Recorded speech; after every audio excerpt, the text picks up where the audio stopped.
श्वास, मेरा ध्यान, मेरी आस, मेरा अभ्यास हो तुम दुर्योधन।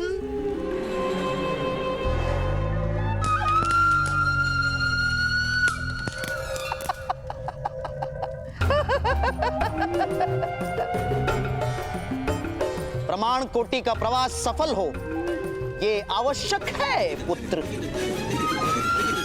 अवश्य होगा मामाश्री, अवश्य होगा। कल प्रमाण कोटि में सभी पांडवों का वध कर दूंगा मैं। कभी नहीं मेरे होने वाले सम्राट, कभी नहीं। कभी एक साथ प्रहार नहीं किया जाता और योजना प्रकट हो जाने का भय बढ़ जाता है। घोड़े की चारों खुरों पर एक साथ लोहे की नाल कभी नहीं ठोकी जाती पुत्र। सर्वप्रथम उन पांचों में से सबसे अधिक बलवान को मार दो।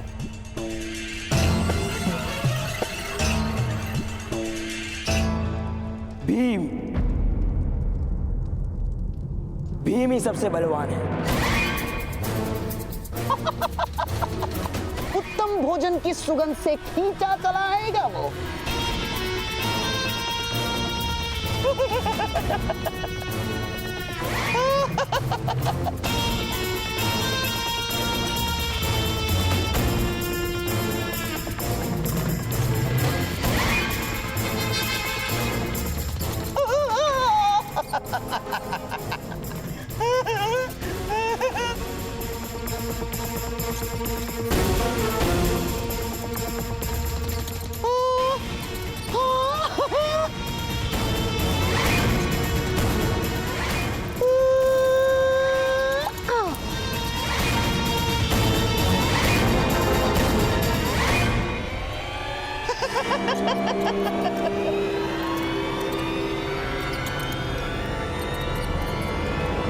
फिर उसके भोजन में ये मिलाकर उसकी हत्या कर देंगे हम।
माता,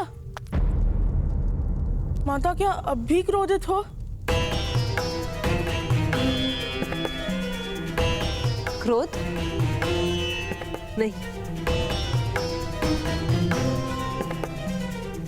मैं तुम पर क्रोधित हूँ तो तुम मुझे भवन के बाहर फेंक दोगे। बलवान हो तुम और बलवान पर क्रोध नहीं करते भीम।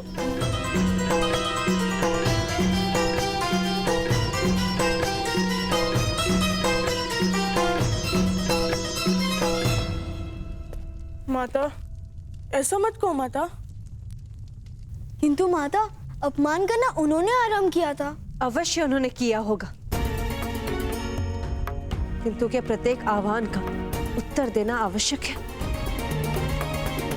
किंतु माता, अगर कोई हमारे पिताश्री का अपमान करेगा तो हम किस प्रकार शांत रहेंगे?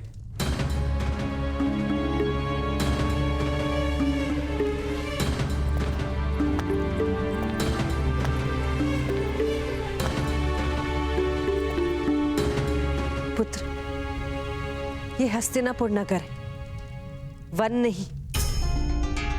वन में भूख का साम्राज्य होता है, नगरों में स्वार्थ का साम्राज्य होता है। पशुओं की भूख संतुष्ट हो जाती, स्वार्थ कभी संतुष्ट नहीं होता। इसलिए प्रत्येक पद पर राजनीति का सामना होगा यहाँ पुत्र। हम यहाँ राजनीति करने नहीं आए ना माता, घर मानकर वास करने आए हैं।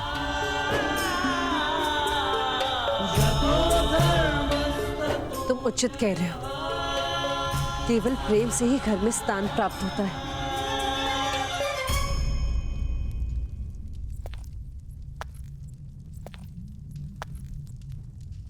पुत्र भीम, मेरा क्रोध चिंता के कारण जन्मा है। यदि तुम में से किसी को कुछ भी हो गया तो मेरा जीवन व्यर्थ हो जाएगा, परलोक नर्क बन जाएगा।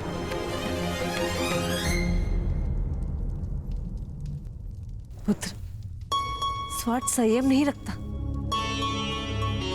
केवल प्रेम के पास स्वयं की आशा होती है। अपने आप में संयम रखो। मुझे विश्वास है ताजश्री तथा ज्येष्ठ भ्राताश्री शीघ्र ही दुर्योधन के दुरुपचार का कोई उपाय ढूंढ लेंगे।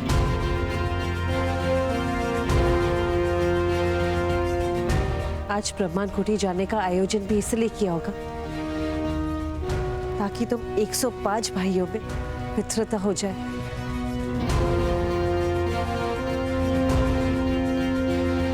हाँ माता, हम भी उनके हृदय में पूर्ण विश्वास उत्पन्न करने का पूर्ण प्रयास करेंगे। आज्ञा दीजिए।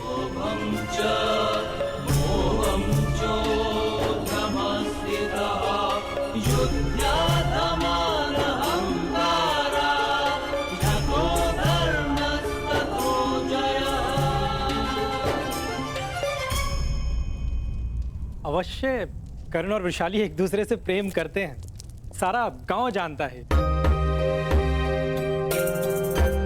और कर्ण महोदय जैसा जमाता पाकर मेरा कुल भी धन्य हो जाएगा, इसमें कोई संदेह नहीं।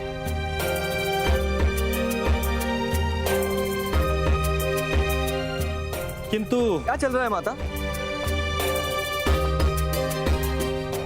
विवाह निश्चित किया है तुम्हारे ज्येष्ठ भ्राता का।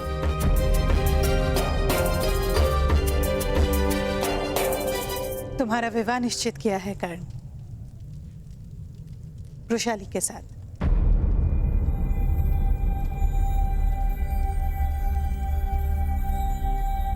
हाँ पुत्र कर्ण। माता, विवाह का अधिकार केवल स्वतंत्र व्यक्ति को होता है, क्योंकि पत्नी को सुख देने का वचन केवल स्वतंत्र व्यक्ति पूर्ण कर पाता है। कारागार में विवाह नहीं होते माता, और इस समय सूत का जीवन केवल एक कारागार है।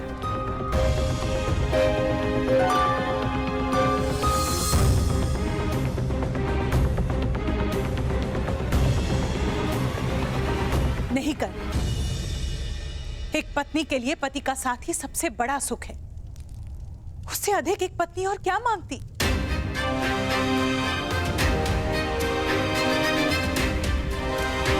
मुझे विश्वास है कर, अपनी पत्नी को दांव पर लगा के तुम जीवन का द्यूत नहीं खेलोगे। नहीं कर।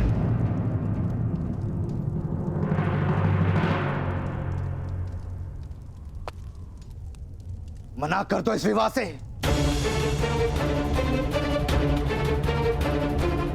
अपने पिता की हट पर अपने सपनों का बलिदान नहीं दे सकते तुम।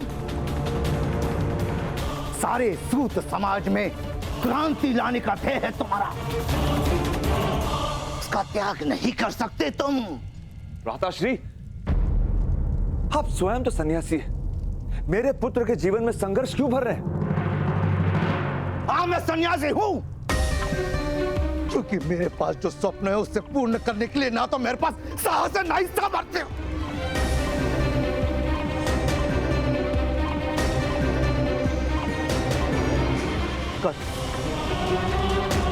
मत करो ये विवाह।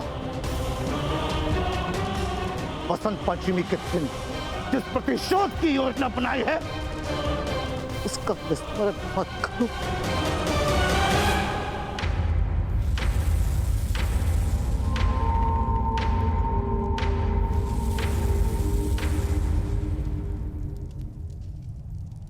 पुत्र कर्ण, बसंत पंचमी के दिन प्रातःकाल ही तुम्हारा विवाह होगा, ये हमारा निर्णय है।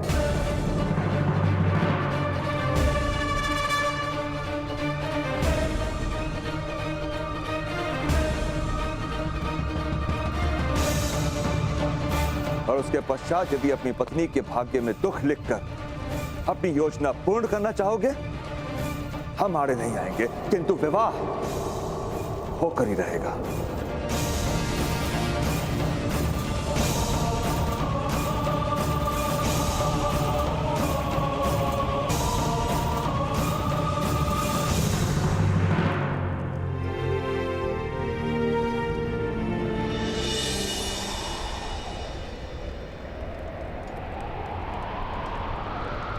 पुत्र,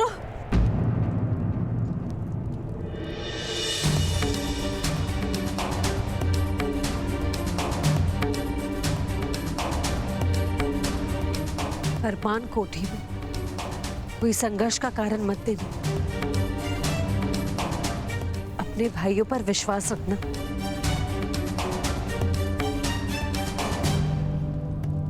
हाँ माता, ऐसा ही करेंगे।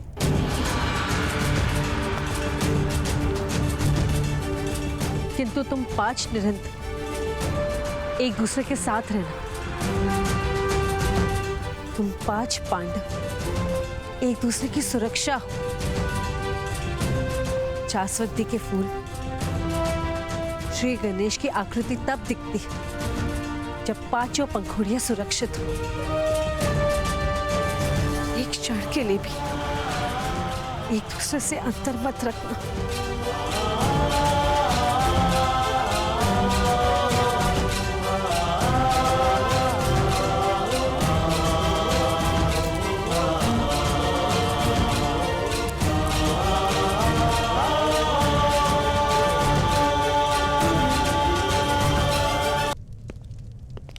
सूतपुत्र कर्ण, राजकुमार युधिष्ठिर ने तुम्हें स्मरण किया है।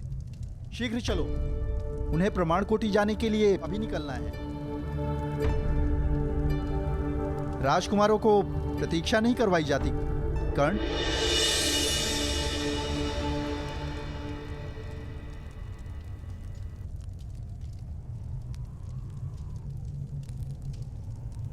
यदि मुझे और वृषाली को फूलों की माला के स्थान पर बेड़ियों से बांधने का निर्णय आप लोगों ने कर ही लिया है, तो मैं मान्य करता हूं।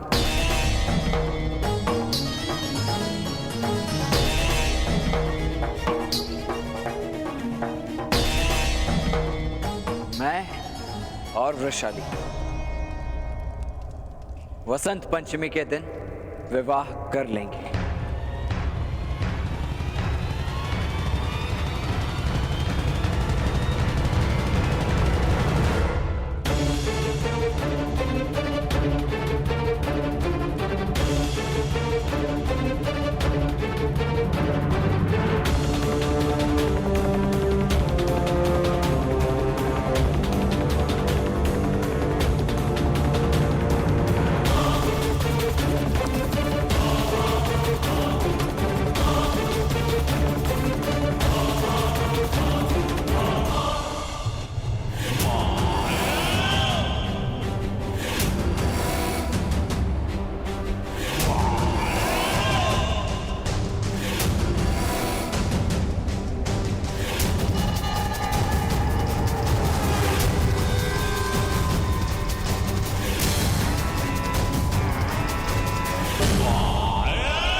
होने वाले सम्राट।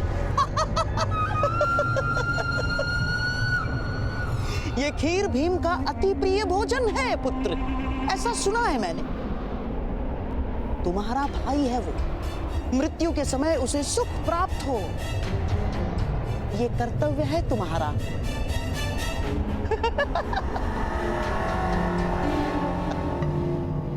विष की केवल एक बूंद पर्याप्त होगी पुत्र।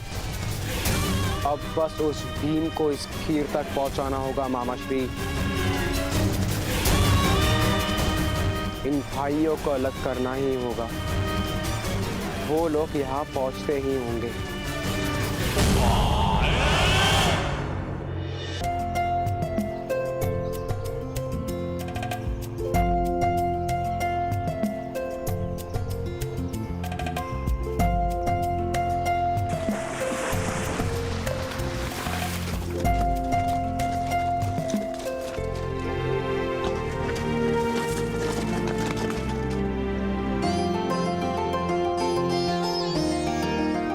कितना सुंदर है ये स्थान। तभी तो राजकुमारों के लिए आरक्षित किया गया है ये। जाइए, खेलिए।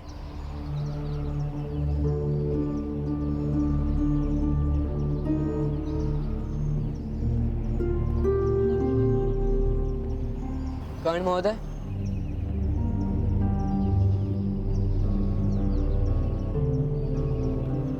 आप चिंतित हैं या क्रोधित? चिंता और क्रोध के उपरांत भी भावनाएं होती हैं, जैसे हताशा और निराशा। किंतु वो आप नहीं जान पाएंगे राजकुमार।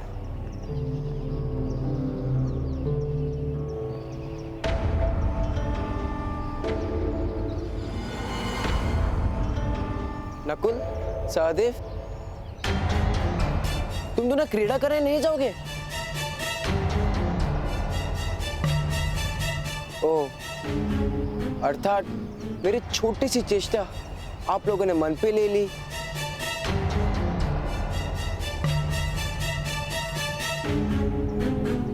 सहदेव, नकुल, मैं तुम्हारा ज्येष्ठ भ्राता हूं। यदि फिर भी चाहते हो तो मैं तुम सबसे क्षमा मांग सकता हूं। नहीं नहीं, क्षमा का कोई कारण नहीं दुर्योधन। नकुल, सहदेव, जाओ क्रीड़ा में भाग।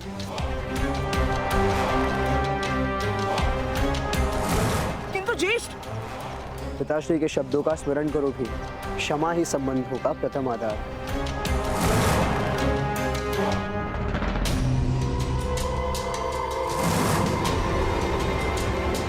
अर्जुन, तुम तैरने नहीं जाओगे?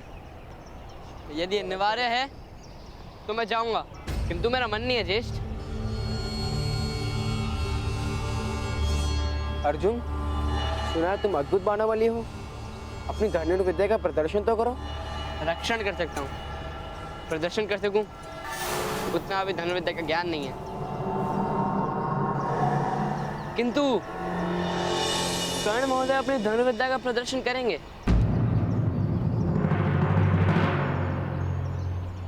किंतु ये तो सूत पुत्र है। तो क्या सूत पुत्र में सामर्थ्य नहीं होता? घोड़े भी बलवान होते हैं अर्जुन, किंतु रथ खींच सकते हैं, आखेट नहीं कर सकते। किंतु हम तो मनुष्य की बात कर रहे हैं ना भ्राताश्री।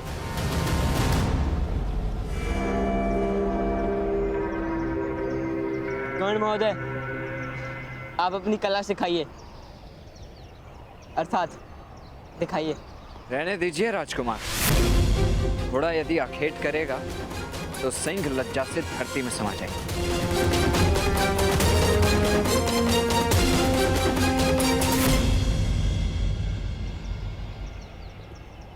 भ्राताश्री, अगर अनुमति हो तो मैं कर्ण महोदय के साथ इस विस्तार का अभ्यास करने जाऊं? जाओ अर्जुन।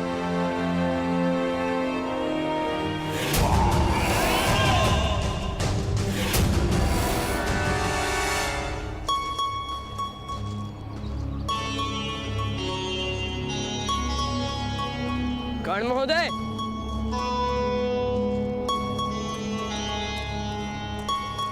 आपने अपने सामर्थ्य क्यों सिद्ध नहीं किया?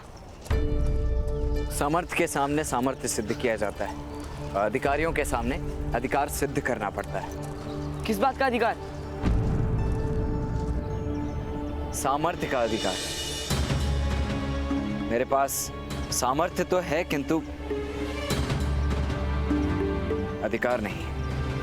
यदि आप धनुष उठा लेंगे तो अधिकार भी आ जाएगा।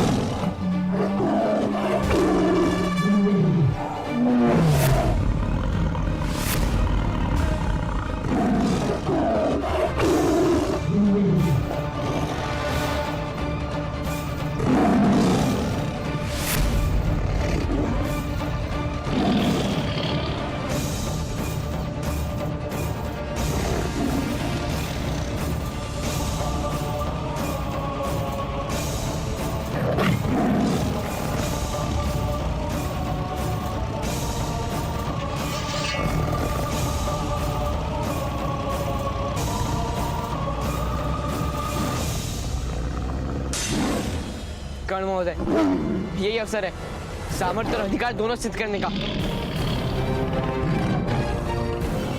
रक्षा करने हेतु आपको धनुर्विद्या का प्रदर्शन तो करना ही होगा ना?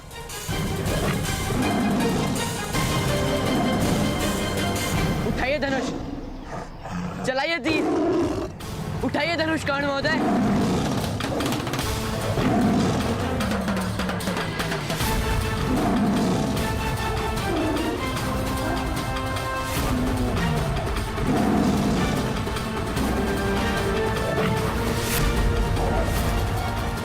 चलाइए तीर, उठाइए धनुष,